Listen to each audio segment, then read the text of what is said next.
আলহামদুলিল্লাহ। কার কার মনে আছে কি বলতেছিলাম বলেন তো দেখি, কোন জায়গায়?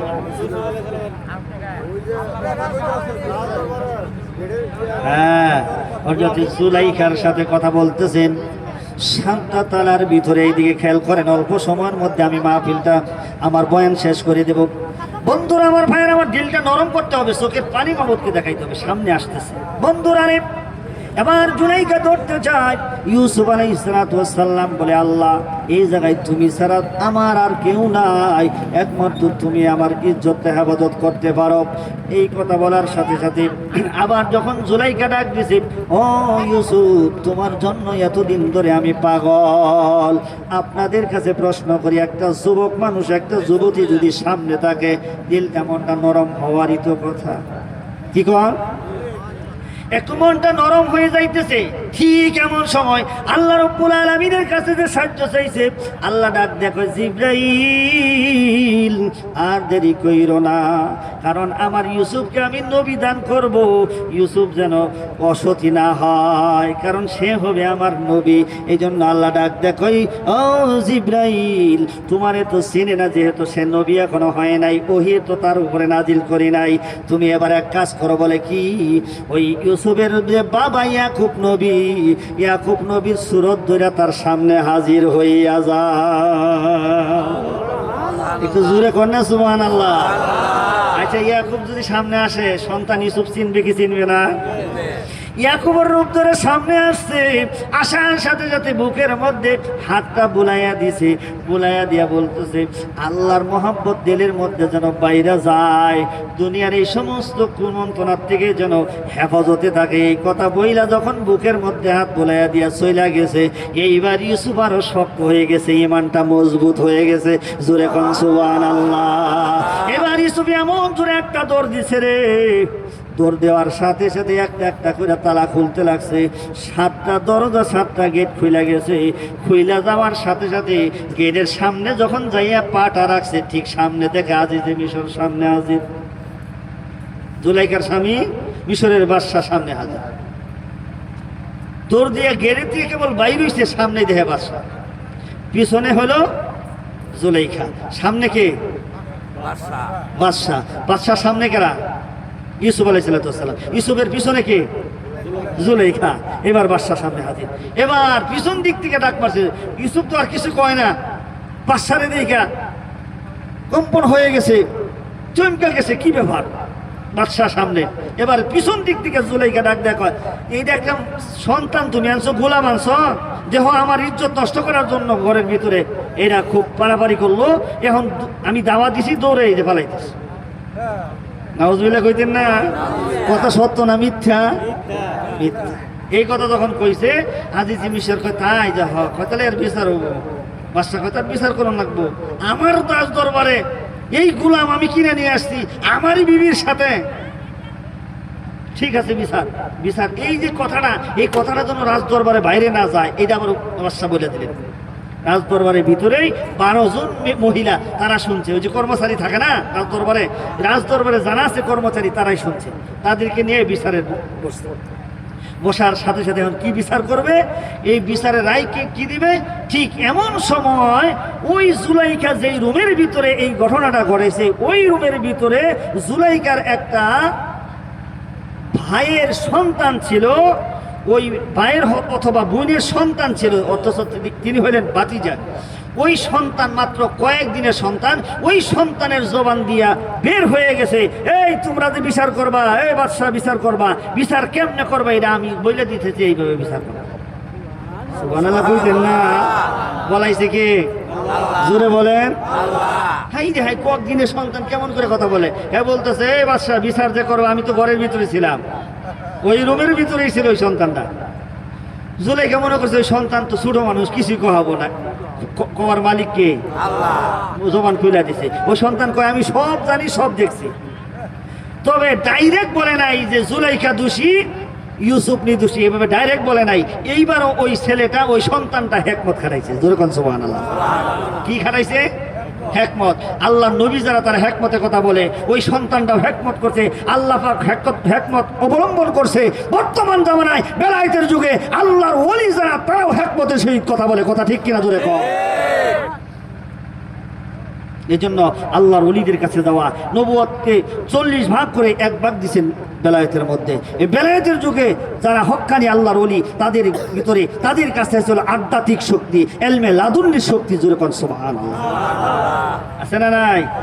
এই জন্য আল্লাহর ওলিদের কাছে বিশাল বড় আধ্যাত্মিক শক্তি আছে, তাদের সাথে সাধারণ মানুষ পাবে না। আর তাদের সাথে যদি কেউ বেয়াদবি করে, আল্লাহ পাক বলেন আমি ওই সমস্ত মানুষদের সাথে জিহাদ ঘোষণা করি। আমার ভাইয়েরা, বন্ধুরা আমার, এবার এই সূত্র সন্তান ডাক দেয়া বলতেছে বিচার করবেন কেমনে? আমি বলে দেই। কয় কেমনে?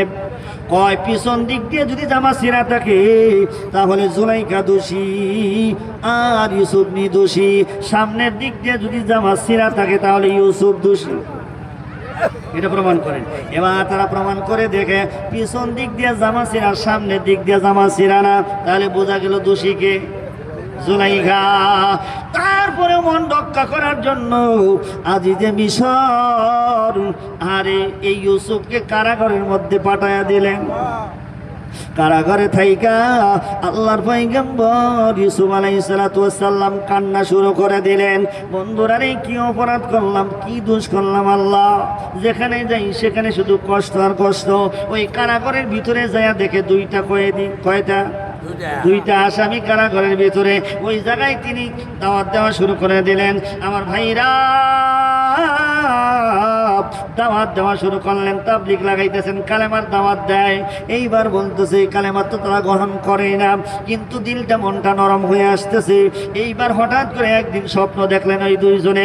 একজনের স্বপ্ন দেখলেন মাথার মধ্যে রুটি নিয়ে আসে, কতগুলা কাক পাখি এসে মাথার দিকে কামড়ায় কামড়ায় রুটি নিয়ে খাইতেছে। আরে একজনের স্বপ্ন দেখলেন হাতের মধ্যে আহারে সুন্দর পেয়ালা নিয়ে, শরবত নিয়ে রাজা বাদশার দরবারে দাঁড়াই রয়েছে, রাজাকে দিতেছে। দুইজনে দুইটা স্বপ্ন দেখলেন। হুজুর ওই দুইজনে ডাক দেয়া বলে, বাইরে তুমি তো নতুন আসছো, তোমার চেহারাটাও খুব ভালো, দেখতে ভালো লাগে, তুমি কি স্বপ্নের তাবির জানো? আমরা দুইজনে এই স্বপ্ন দেখলাম। বলে হ আমি জানি। কয় কি? কয় যার মাথার থেকে রুটি এই যে কাকে নিয়ে খাইতেছে, ওরে শোলের মধ্যে সরাই ওরে মারবে, গাছের মধ্যে ঝুলাইয়া রাখবে, কাক আইসা ওর মাথার মস্তক ঠুকরাইয়া ঠুকরাইয়া খাবে, কিছুই করতে পারবে না। আর ওই ব্যক্তি স্বপ্নে দেখছে আরে পেয়ালা নিয়ে দাঁড়ায় আছে, রাজা বাদশাহ দরবারে দিতেছে। বললে তুমি আগে কি করছো? আমি তো রাজা দরবারে, বাদশার দরবারে আমি তার খাদেম ছিলাম, মাঝে মধ্যে পানি দিতাম। কয় তুমি আগের চাকরিটাই ফিরা পাইবা। জোরে জোরে কন্যা সুবহানাল্লাহ। খুশি হয়ে গেছে। এবার ডাক দিয়া বলতেছেন যদি চাকরি তুমি ফিরা পাও, তুমি তো বাহিরে যাওয়া বাদশার কাছে, আমি ইউসুফের কথাটা বাদশার সাথে একটু বলবা। কারাগার থেকে দেখা গেল একটা লোক চলে গেছে, তারে তো ওই অবস্থা চলে চড়াইয়া এইভাবে তিনি মারা গেছেন। আর দ্বিতীয় ব্যক্তিরা তিনি যাইয়া হাজির হয়ে গেলেন, আগের সেই চাকরিটা পাইছে। বাদশার দরবারে তিনি শরবত এইভাবে গ্লাসের মধ্যে নিয়ে বাদশাকে দেয়, খায়। কিন্তু ইউসুফ যে বলছে আমার কথাটা যে বাদশার কাছে বলবা, ওই লোকটার মনে ছিল না। এইভাবে কাইটা গেল 12 বছর। কয় বছর? 12 বছর কারাগারে থাইকা ইউসুফ নবী কান্দে। বন্ধুরা আমার, মেয়েরা আমার, 12 বছর পরে হঠাৎ করে ওই রাজ দরবারে বাদশাহ যিনি আজিজে মিশর, তিনি একটা রাতের বেলায় স্বপ্ন দেখলেন। স্বপ্নটা হলো 7টা এরকম মোটা তাজা গরু, আবার 7টা হলো নিম একদম নরম শুকনা। ওই 7টা গরু নরম শুকনা গরু দইরা খাইয়া ফেলাইছে। 7টা শীষ দেখলেন তাজা, আবার 7টা শীষ দেখলেন মরা মরা। ওই 7টা শীষ মরা মরা শীষটারে খাইয়া ফেলাইছে। আমার ভাইরা রে, এই স্বপ্ন দেখে ওই যে তার খাদেমকে যখন বললেন, খাদেম বলে আমি তো এই স্বপ্নের তাবির জানি না, কিন্তু আমি আপনার স্বপ্নের তাবির একজনের কাছ থেকে আইনা দিতে পারবো। সুবহানাল্লাহ কইতেন না? কোনে যাব? ইউসুফের কাছে যাবে। এই যে মনে পড়ে গেল, এবার ইউসুফের কাছে যাইয়া এই স্বপ্নের তাবিরটা জানলেন। কয় স্বপ্নের তাবির কি বইলা দাও? বাদশা দেখছে। বলে হব। বাদশা দেখছে। কয় হব। কয় যাইয়া বলবা 7 বছর এলাকার মধ্যে ভালো ফসল হবে, 7 বছর আবার কোনো ফসল আদি হবে না, দুর্ভিক্ষ দেখা দেবে। তখন যেন মানুষ এই 7 বছরের মধ্যে ওই 7 বছরের জন্য ধনবাদ টাকা পয়সা তাল আদা সব কিছু জানি জোগাড় কইরা রাখে, বেশি বেশি কইরা রাখে, ওই 7 বছর অভাব দেখা দিবে। এই কথা যখন বলে দিলেন, আরে আইসা যখন বাদশার কাছে বললেন, বাদশা কয় এত সুন্দর স্বপ্নের তাবির কে বলছে রে? এই মানুষটারে আমি চাই। জোরে কর সুবহানাল্লাহ। ওই যে কারাগারে দিছেন না ইউসুফ নামে, হ্যাঁ দিছে। কই তাই নাকি? তাড়াতাড়ি বাই করে নিয়ে আসো। সুবহানাল্লাহ জোরে কর। এবার রাজদরবারে আনলেন, আনার পরে ডাক দিয়ে বললেন, ইউসুফ তোমার মাথার ব্রেন বড় ভালো, তোমার বুদ্ধি বড় ভালো, আজকের থেকে তুমি আমার রাজদরবারের খাদ্যমন্ত্রী বানাইয়া দিলাম। এই যে এখন শুরু হবে কি মন্ত্রী? খাদ্যমন্ত্রী। দেখতে দেখতে দেখতে দেখতে 7 বছর চলে গেছে, এখন আসলো অভাব। ওই যে 7 বছর অভাব যখন আসলো, এইবার ইউসুফ ঘোষণা করে দিলেন, এলাকার মধ্যে খবর দিয়ে দাও, বিনা রেশন দেওয়া হবে, টাকা লাগবে না, পয়সা লাগবে না, অল্প অল্প করে নেব। সরকারের পক্ষ থেকে দিলে সমান দাম নেয় না, অল্প নেয়।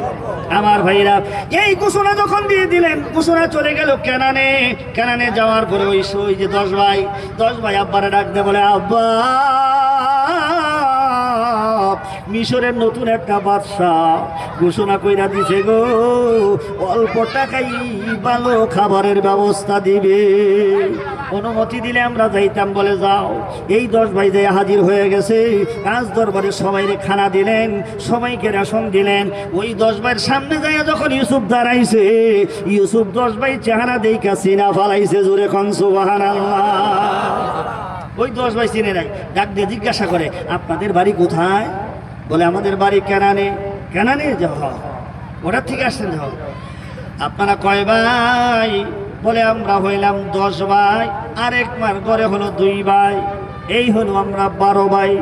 কয় আর 2 ভাই কোথায়? বলে 1 ভাই তো হারাইয়া গেছে। বাকি খাই বলছে, এটা কয় না, 1 ভাই হারাইয়া গেছে, আরেক ভাই বেনিয়ামিন আব্বার সাথেই থাকে। চোখের সামনে কিন্তু হারাই গেছে, বনের বাকি খাই বলেছে। আমার ভাইয়েরা রে, ইউসুফ তো ইউসুফই আছে, ওরা চিনে নাই। সুন্দর করে খাবার দিয়ে দিলেন, খাবার যে বস্তার মধ্যে দিয়ে দিছে, টাকাও নিছে, ফুল টাকা নাও, কিছু টাকা ফুল টাকা নিছে। এইবার খাদেমদেরকে ডাক দিয়ে বললেন, এই টাকাগুলো প্রত্যেকের বস্তার মধ্যে তোমরা ঢুকাইয়া দিবা, ওরা যেন না জানে। সুবহানাল্লাহ কইছেন না? বাড়িতে নিয়ে গেলেন, নিয়ে যাওয়ার পরে ডাক দিয়ে বলে, আব্বা মিশরের বাদশা কত ভালো রে, আমাদের জন্য খাবারের ব্যবস্থা করছিল, রেশনও দিয়ে দিছে। এইবার যখন বস্তা খুলছে, খোলার সাথে সাথে টাকাও পাইছে, আবার আটাও পাইছে। ডাক দেয়া বলে, আব্বা দেখো মিশরের বাদশা কত ভালো, খাবারের ব্যবস্থা করছে, আবার টাকাও দেওয়া যায়, ফেরত দিয়ে দিছে। সুবহানাল্লাহ জোরে কিসের জন্য দিছে? ভাই হইয়া ভাইয়ের জন্য। ভালো করে লক্ষ্য করে শোনেন, দুনিয়াতে তো বেশি দিন থাকতে পারবো না, অল্প সময় নিয়ে আসছি। কবি বলেন, গহনার দিন ফুরাইয়া যাবে, যৌবনে লাগবে বাটি, মন তোমারে ডাকিতাছে দেখো কবরের মাটি, ওই যে দেখো ডাকিতাছে আমায় কবরের মাটি, সন্ধ্যার আগে একদিন ডুবিবে বেলা, এক পলকে ভেঙে যাবে আমার ববেরি মেলা, কাহারে দিবা তুমি জুড়ে দমক, কার মাথায় বাংবা লাঠি, হায়রে কাহারে দিবা তুমি জুড়ে দমক, কার মাথায় বাংবা লাঠি, মন তোমারে ডাকিতাছে দেখো কবরের মাটি, ওই যে দেখো ডাকিতাছে আমায় কবরের মাটি, খবর পাইয়া আসবে আত্মীয় স্বজন, আমার চারি পাশে বসে তারা করিবে ক্রন্দন, খবর পাইয়া আসবে আত্মীয় স্বজন, আমার চারি পাশে বসে তারা করিবে ক্রন্দন, সাহাযাইবে আমায় মনের মতন করিয়া পরিপাটি, হায়রে সাহাযাইবে আমায় মনের মতন করিয়া পরিপাটি, মন তোমারে ডাকিতাছে দেখো কবরের মাটি, ওই যে দেখো ডাকিতাছে তোমায় কবরের মাটি। ঠিক কিনা আমার ভাইরা? প্রতিদিন কবরের মাটি আমাকে আপনাকে ডাকতেছে, আয় আয় আয় আমার ঘরে তোর আসতে হবে। আমার ঘরটা হলো সংকীর্ণ ঘর, আমার ঘরটা হলো সাপ বিচ্ছুর ঘর, যেই ঘরের ভিতরে আলো নাই, যেই ঘরের ভিতরে বাতাস নাই, যেই ঘরের ভিতরে কোনো সাথী নাই, সঙ্গী নাই। আমার নবীজি বলছেন কারো কারোর জন্য ঘরটা হবে জাহান্নামের একটা গর্ত, কারো কারো জন্য কবরটা হবে জান্নাতের একটা বাগান। জোরে কোন সুবহানাল্লাহ। আমরা সংসারের টাকা মায়া পড়িয়া আল্লাহ আল্লাহ রাসূলকে বুইরা লইলাম, কথা ঠিক কিনা? কবি বলেন সংসার সংসার কইরা বাবে গো, করলা না বন্দেগি,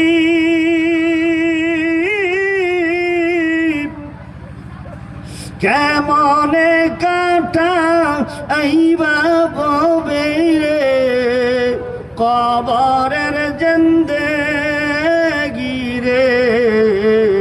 বলেন ওরে জীবন গুনাই গুনাই গে এলো রে, সোনার জীবন গুনাই গুনাই এলো। জুড়ে বলেন সোনার জীবন গুনাই গুনাই গে এলো।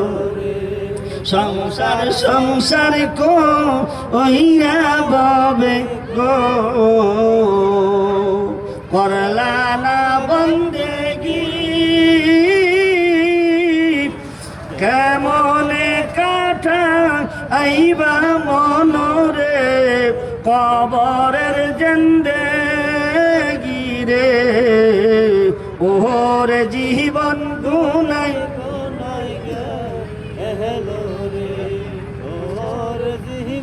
গুনাই গুনাই গে এলো রে, নিঃশ্বাসের বিশ্বাস কইরা রে বাদলা বাড়ি ঘর,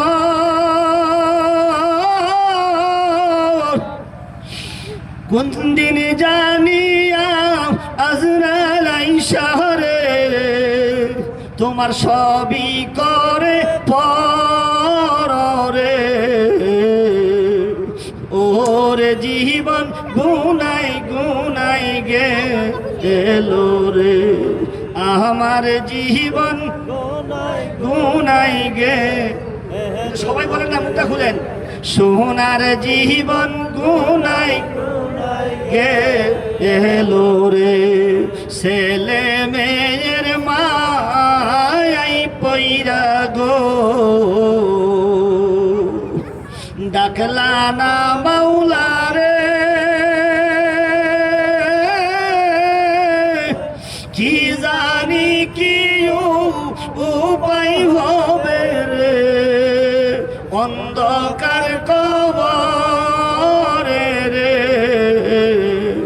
ওরে জীবন গুনাই গে এলো রে, সোনার জীবন গুনাই গুনাই গে এলো রে। বাড়ির পাশে পুকুর পারে গো,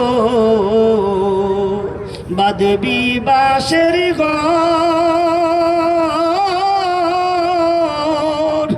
ভাই নাই বান্দ ও বুনায় রে, কে লইবে খবর রে। ওরে জীবন গুনাই গে এলো রে, আমার জীবন গুনাই গুনাই গে এলো রে।